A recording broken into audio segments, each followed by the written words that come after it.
sail the seven seas. Is there a bit of a wisdom that you may want to pass? So now for the foot placement, I put my back foot right on the edge because that's how I'm going to get a lot of flick. If you put it up here, you're not going to get as much flick and it's going to be harder to learn. But as you progress, you're probably going to want it somewhere up here. So yeah.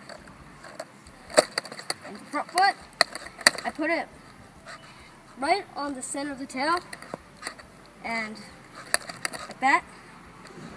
So you can even it out. Because if you put it right here, you're going to be leaning back and it's going to be harder to do it because you're going a certain way. So put it up here so it's balanced all around, and you got it. So now that you got your foot placement, to do this trick, what you're going to do, you're going to pop on your nose. Not any certain way. If you pop straight down, your board is going to end up going behind you. So what you're going to do is you're going to push the board forward with your front foot, kind of like how you do a fakie flip. So then the board can stay with you the whole way.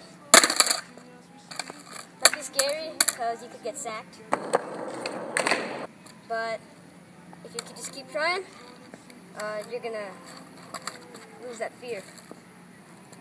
So yeah, pop, then with your back foot, you're going to flick right off so that you get the flip.